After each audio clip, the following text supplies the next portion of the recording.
Hello everyone, आज हम discuss करने जा रहे हैं। हमारी जो वीडियो थी लास्ट में हम डिस्कस क्या किया था, प्रिंसिपल वैल्यू फाइंड आउट करनी, principal branch, domain and range of inverse trigonometry function.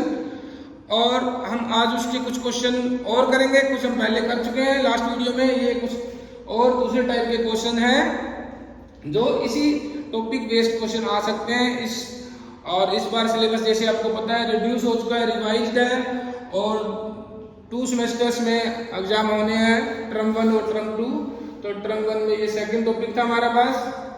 पहले 2 चैप्टर्स आपको पता है कितने मार्क्स के हैं, 8 मार्क्स के चैप्टर हैं दोनों। उसमें से सेकंड चैप्टर ये है हमारे पास प्रिंसिपल, इसका नाम क्या है हमारे पास, इनवर्स ट्रिग्नोमेट्री फंक्शन है। इसमें जो सब टॉपिक है 3 ही चीजें इसमें से है। इसकी कह सकते हैं definition, domain, range and principal value find out करनी है, principal branch of inverse trigonometric equation. इस तरीके से गिवन हो उसकी हमें फाइंड आउट करनी है।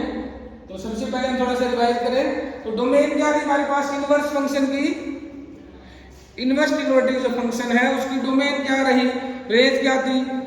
तो हमने जैसे देखा कि साइन जैसे फंक्शन की बात करें, कोई भी ट्रिग्नोमेट्री फंक्शन ले हम, उसकी डोमेन रियल नंबर और रेंज उनकी अलग अलग थी उनके ग्राफ के अकॉर्डिंग।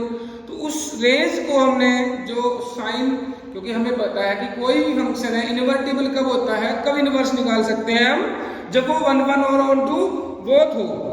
तो हमारे पास जो फंक्शन है इनवर्स फंक्शन है वो कैसे क्रिएट हुए, जो हमारे पास फंक्शन थे ट्रिग्नोमेट्री फंक्शन, उसकी रेंज को हमने उसकी एक ब्रांच बना ली कि उस ब्रांच में ही वो फंक्शन 1 1 और 1 2 था, क्योंकि उस ब्रांच के आगे जाते हैं फिर से वो वैल्यूज रिपीट हो जाती है, वो 1 1 नहीं रहता।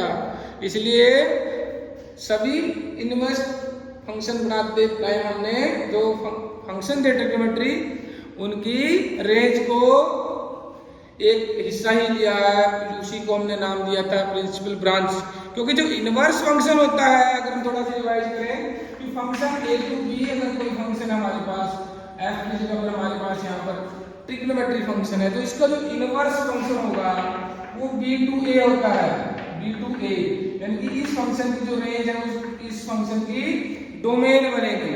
तो इनकी रेंज तो ज्यादा थी, लेकिन इसकी जो रेंज है उसको हमने क्या कर लिया, उसके ये मान लीजिए हमने टुकड़े कर लिए, उसमें एक पार्ट को हमने प्रिंसिपल ब्रांच का, उसकी ब्रांचेज हमने बना ली थी। जिस ब्रांच किस के अकॉर्डिंग बनाई कि जिसमें फंक्शन 1 1 और 2 बनता हो, इन्वर्टिबल बनता हो। तो ये होगी बात हमारे पास डोमेन की। तो डोमेन होगा जो इनकी ब्रांच बनाई थी हमारे पास, इसकी जो लिमिटेशन लगाई थी बी के ऊपर, वो ये हमारे पास डोमेन होगी। रेंज इनकी जो डोमेन थी वो हमारे पास इनकी रेंज हो जाएगी, इस फंक्शन की इसकी डोमेन ये। और प्रिंसिपल ब्रांच मतलब इनकी आउटपुट फंक्शंस की क्या आ सकती है, जैसे tan इनवर्स है, tan 7 5 6 है, इन सब की हमें रेंज पता होनी चाहिए कि इनवर्स फंक्शंस की रेंज क्या है। लास्ट टाइम हमने टेबल को डिस्कस किया था और उसी टेबल को ही फॉलो करके हम ये क्वेश्चंस भी करेंगे। जैसे सबसे पहले हमारे पास क्वेश्चन है cos के एंगल में क्या करते हैं, cos इनवर्स माइनस √3/2 प्लस 5/6। तो हमें यहाँ पे जो प्रिंसिपल ब्रांच की जरूरत पड़ेगी इसमें इस चीज में पड़ेगी, ये जो वैल्यू है cos इनवर्स माइनस √3/2, हम लिखेंगे सबसे पहले cos inverse minus √3/2 is equal to x, select कर लीजिए इसको। और सेकंड थिंग इसमें कि cos इनवर्स है इसकी जो हमारे पास प्रिंसिपल ब्रांच हमने क्या ले रखी है, प्रिंसिपल ब्रांच क्या है इसकी 0 to π close interval, 0 to π close interval. अब हमें ये चेक करना है कि cos का फंक्शन है उसकी ये वैल्यू माइनस √3/2 कहाँ होगी, इस ब्रांच में 0 to π के अंदर ही ये नेगेटिव √3/2 कहाँ होगा। इसके यहाँ से लिखें तो this implies cos x is equal to minus √3/2। इसको ऐसे लिख सकते हैं माइनस ऑफ cos √3/2 30 डिग्री भी होता है। 30 को क्या लिखेंगे हम, पाई अपॉन 6, कोस पाई अपॉन 6। अब माइनस कोस पाई बाय 6 तो हम लिख नहीं सकते, यहाँ पे कोस है। अब माइनस कब होता है, नेगेटिव कहाँ होगा, कोस अगर हम बात करते हैं क्वाड्रेंट की, आर शुगर टू कॉफी, तो इसमें क्या है, सभी function positive, sine, cosecant, tangent, cotangent and cos and secant function positive होते हैं। हमारे पास जो इसकी रेंज है प्रिंसिपल ब्रांच में वो 0 टू पाई है, यहाँ एंगल 0 है, यहाँ पाई है, ये दोनों क्वाड्रेंट है। तो हमें नेगेटिव चाहिए, नेगेटिव कौन से में होगा, इस क्वाड्रेंट में नेगेटिव होगा सेकंड में। सेकंड में कोई भी एंगल ले जाना हो तो क्या करते हैं हम, पाई माइनस थीटा, इसको लिख देंगे is equal to cos pi minus pi by 6, क्योंकि cos pi minus pi by 6 की value minus cos pi by 6 की इक्वली होगी। यहाँ से इसकी वैल्यू कितनी आ गई है, कोस 6 पाई minus pi 5 pi upon 6। This implies हम कह सकते हैं कि x की वैल्यू क्या आ गई, 5 पाई अपॉन 6। x की वैल्यू क्या आ गई, x किसको माना था, इसको।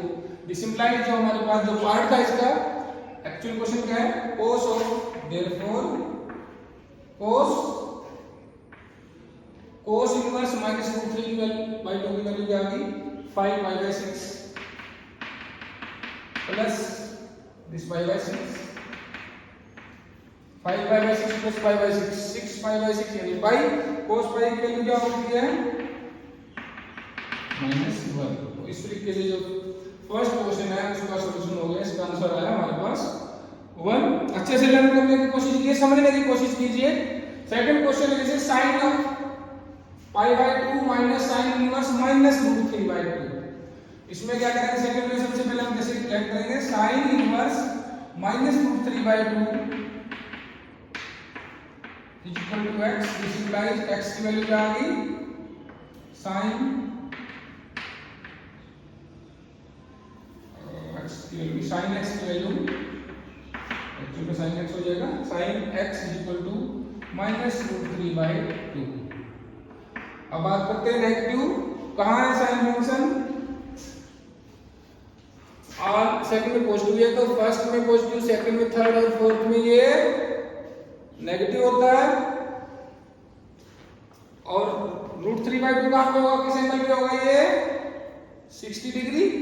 इसको हम लिख सकते हैं minus sine pi upon 3, minus sine pi upon 3, same चीज फिर से आ जाती है। और एक चीज तो हम डायरेक्ट ये भी यूज कर सकते हैं यहाँ पर कि sine of minus theta is equal to minus sine theta होता है, sine minus theta is equal to minus sine theta.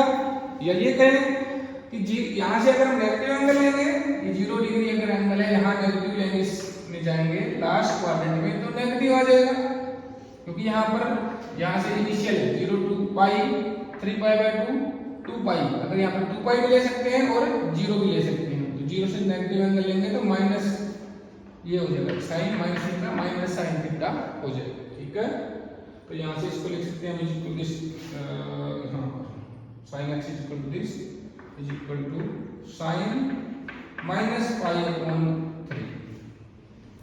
हमें एक चीज दोबारा से फिर से याद करनी है कि साइन जो फंक्शन है, इनवर्स जो फंक्शन है हमारे पास, उसकी प्रिंसिपल ब्रांच क्या है, जैसे ये की प्रिंसिपल ब्रांच किसकी ब्रांच थी, ये कोस इनवर्स की। इसी तरीके से साइन इनवर्स की प्रिंसिपल ब्रांच क्या है,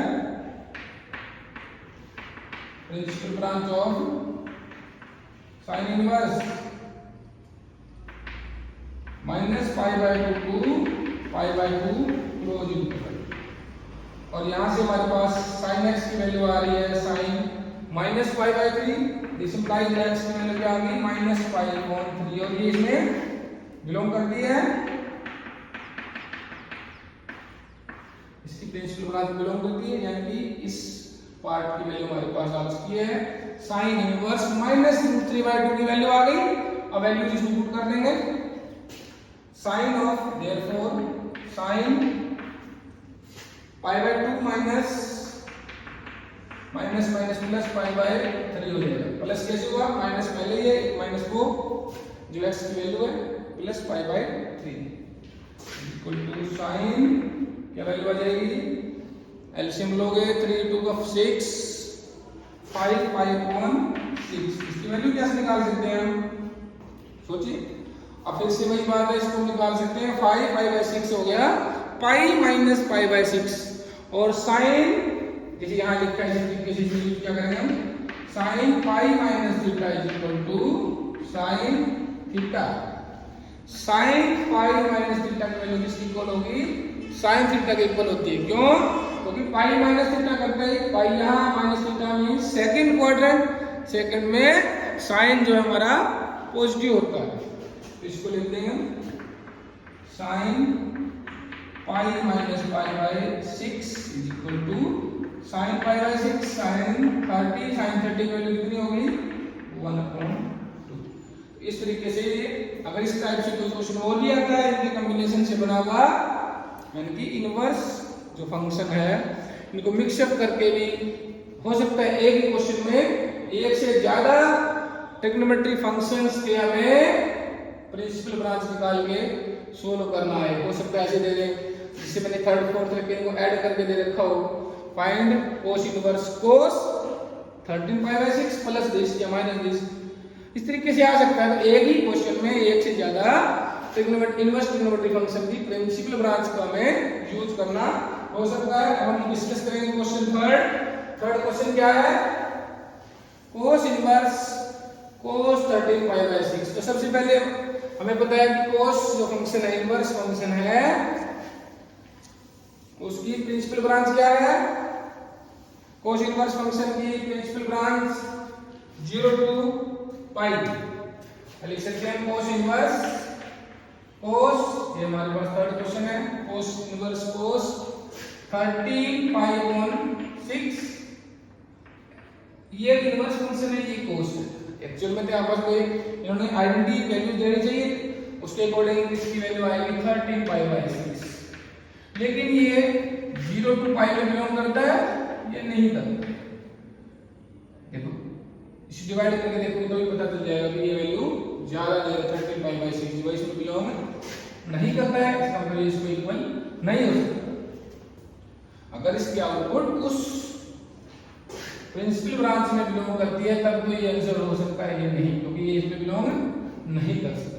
ठीक है, इसको लिखने का तरीका थोड़ा ये लिख सकते हैं, नॉट इक्वल है ये इसकी इक्वल नहीं है, क्यों नहीं है, because 13 pi by 6 does not belong to its principal branch. तो इसका सेकंड क्या कर सकते हैं, इसका हम क्या कर सकते हैं, हमें ये जो वैल्यू है इसको हम अगर स्प्लिट करें तो इसको 2 पाई प्लस पाई बाय 6 लिख सकते हैं। इसको लिखेंगे हम cos inverse cos 2 pi plus pi upon 6 और equal to cos inverse cos 2 pi plus theta. हमें पता है कि कोस 2 पाई प्लस थीटा की वैल्यू होती है कोस थीटा। क्यों, अभी बात कर रहे थे हम क्वाड्रेंट की, 2 पाई प्लस थीटा हो जाएगा फर्स्ट क्वाड्रेंट में। आज देखिए से पूरा राउंड पूरा करके इसे 0 है, पाई बाय 2 पाई 3 पाई बाय 2, फिर यहाँ पर फिर से 2 पाई आ जाएगा फर्स्ट राउंड कंप्लीट।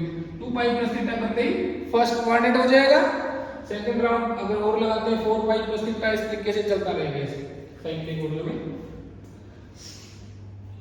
तो यहां से आ जाएगा कोस इनवर्स कोस पाई अपॉन 6, इसकी value equal to pi by 6 है और पाई बाय 6 बिलोंग करता है 0 टू पाई में, yes this belongs to principal branch.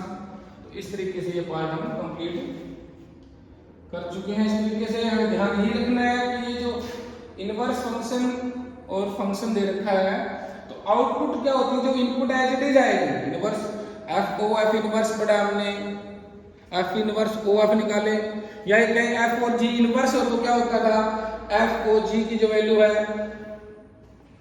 और जी ओ एफ की वैल्यू जो भी इनपुट है एज इट इज आउटपुट वापस आती है। लेकिन इसमें क्यों नहीं कह सकते हम इसको इक्वल नहीं है, क्योंकि इसकी जो प्रिंसिपल ब्रांच है, प्रिंसिपल ब्रांच का रोल क्यों आया, क्योंकि अगर प्रिंसिपल ब्रांच का हम इंक्लूड नहीं करते हैं तो वो वो इन्वर्टिबल ही नहीं है, ये आपस में इन्वर्स ही नहीं होंगे। इन्वर्स कब होते हैं? इसी ब्रांच में होते हैं। अगर यहाँ पे जो थीटा ले रहे हैं हम कोर्स के अंदर, ये इसमें बिलोंग कर रहा होगा तभी, ठीक है, अदरवाइज नहीं करेगा। यही इसी कारण से हम ये देखते हैं कि इस पर नहीं है, इसमें बिलोंग नहीं करता, क्योंकि ये इन्वर्टिबल ही तब है तब जब जो इनपुट है यहाँ पर इसकी प्रिंसिपल ब्रांच में बिलोंग करता है। क्लियर है? तो नेक्स्ट